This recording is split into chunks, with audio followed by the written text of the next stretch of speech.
A warm welcome to the 35th session of the second module in the course Signals and Systems. We have been looking at duality in the previous session, and duality was a very interesting property where you derived one principle in detail and you got one principle free. So, in fact, I would like to make this remark a little more explicitly here. So, what is duality? Learn one and get one free is duality. This is the beauty of electrical engineering. In fact, I wanted to mention to you that this is only one instance of duality in the domain of electrical engineering. We encounter duality in other contexts in electrical engineering as well. For example, we encounter it in graph theory, in network theory. We also encounter it in Boolean algebra. So, duality is a very interesting general philosophy where you have an interchangeable situation. You have situation A being analogous to situation B, and with a little bit of change situation B can be modified to become analogous to a version of situation A, and that makes your learning easy. We have seen to some extent how it does it in the previous session in the context of the Fourier transform, but now we look at it in more detail in the same context of the Fourier transform. We will see a much more serious consequence. Last time, of course, we saw a consequence in terms of multiplication convolution parallel. Now we will see a consequence, again multiplication convolution, but taken the other way. So, what we had derived was that if I have x1t convolved with x2t, x1t of the Fourier transform capital X1 omega and x2t of the Fourier transform capital X2 omega, then x1t convolved with x2t has the Fourier transform capital X1 omega into capital X2 omega, provided all these Fourier transforms exist. Now, this is just highly potent as a situation to apply duality. So, suppose I reverse, I apply duality on each of them individually. So, I take as a consequence of duality capital X1 of t having the Fourier transform 2 pi small x1 minus omega, and capital X2t the Fourier transform 2 pi small x2 minus omega. Then it should be true that capital X1t times capital X2t, we can ask what is its Fourier transform. Now, you know, from the last point here we already know the answer. It has to do with x1 convolved with x2. So, let us write that down. So, take the last expression that you had here, use duality on this, and I will write it on the next page. Capital X1t, capital X2 should have the Fourier transform small x1 convolved with small x2 evaluated at minus omega, and of course multiplied by 2 pi. Now, we need to figure out what is small x1 convolved with small x2 evaluated at minus omega in terms of x1 and x2, each evaluated again at minus omega. So, let us now write down this expression. We want to find out x1 convolved with x2 evaluated at minus omega. So, in fact, we will come to a general question here. Let me take x1t convolved with x2t first and replace t by omega as we should be doing here. So, that is x1 lambda times x2 capital omega minus lambda d lambda, and suppose you were to convolve x1 minus omega with x2 minus omega, what would it give you? It would be essentially x1 minus lambda Well, x2, now you need to evaluate at omega, all right. So, x2 omega, you have, so let us put, so if we get confused here, let us put x2 minus omega equal to x3 omega. So, we should write x3 here first, let us do that. So, instead of x2 let us write x3 and then we will write x2. So, x3 omega minus lambda d lambda, and now we will substitute by x2. So, x3 omega minus lambda is x2 lambda minus omega. Now, let us do the trick of replacing minus omega by some other variable. So, let us write this down clearly first. x1 minus omega convolved with x2 minus omega is essentially integral as shown here. So, x1 minus omega, I am repeating here, x1 minus omega convolved with x2 minus omega is essentially an integral x1 minus lambda x2 lambda minus omega d lambda. Put minus lambda as some alpha. So, of course, as usual minus d lambda is d alpha.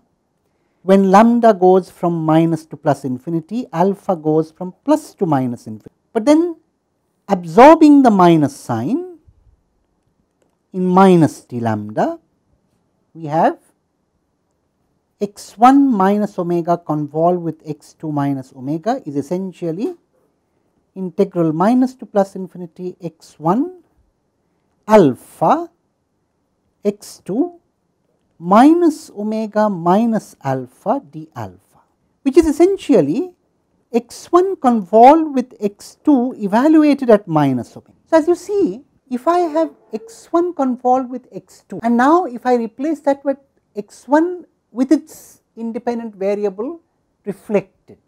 So, omega replaced by minus omega. Similarly, for x2, then in the convolution the same thing happens.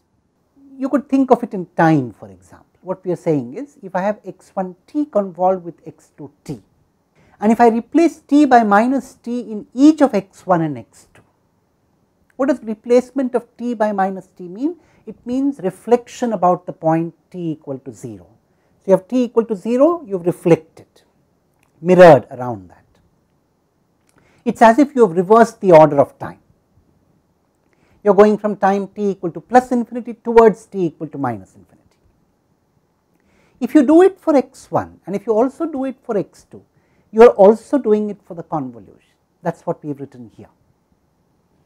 So, essentially what you have is that x1 of minus omega convolved with x2 of minus omega is indeed x1 convolved with x2, which would have normally evaluated with again its independent variable time reversed.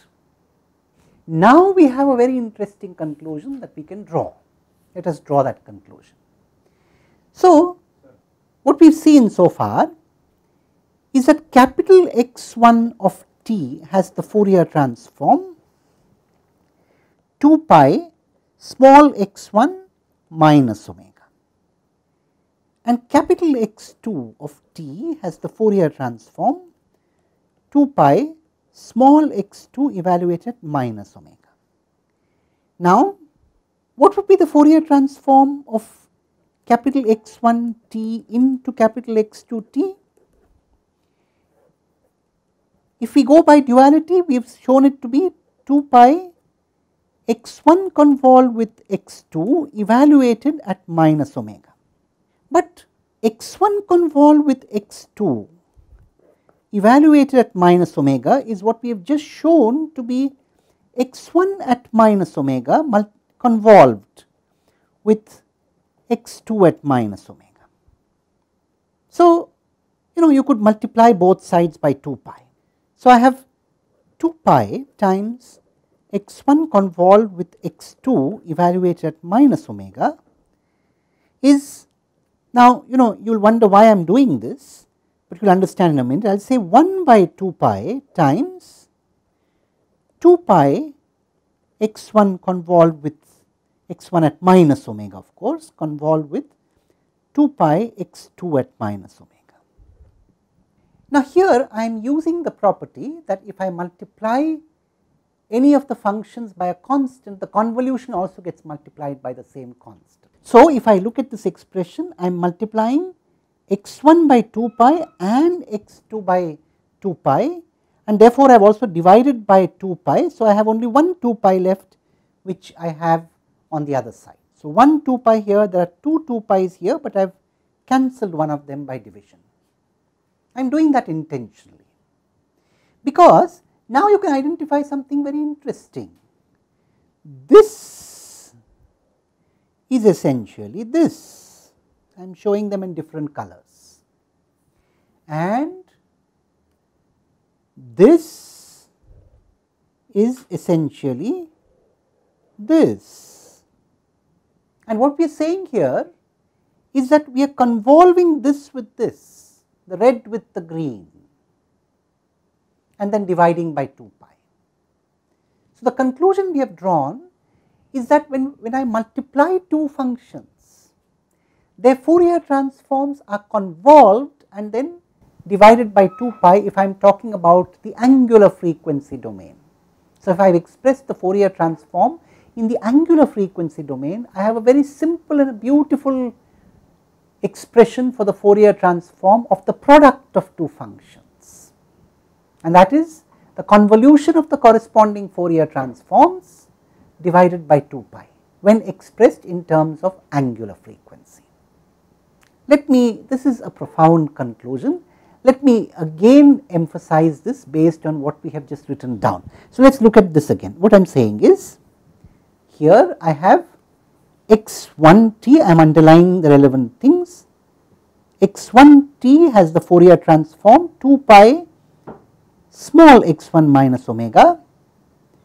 Capital X2t has the Fourier transform 2 pi small x2 minus omega, and we have seen that capital X1t into capital X2t essentially has the Fourier transform 1 by 2 pi, the Fourier transform of capital X1t convolved with the Fourier transform of capital X2t. So, multiplication of time functions results in convolution of their Fourier transforms. That is what we are saying. Let us now make the statement formal. Theorem: if say y1t has the Fourier transform capital Y1 omega and y2t has the Fourier transform capital Y2 omega, then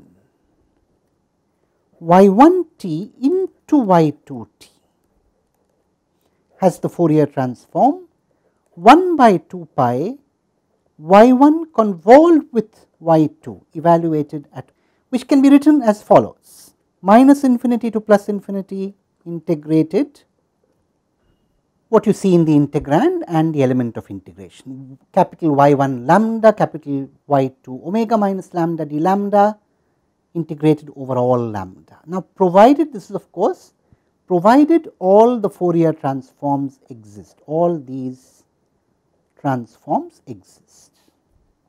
We have to keep putting that condition, because we are not always confident that those Fourier transforms would exist, but if they do, essentially we have said that multiplication in the time domain translates to convolution in the Fourier domain, a beautiful second consequence of duality. We will see more in the next session. Thank you.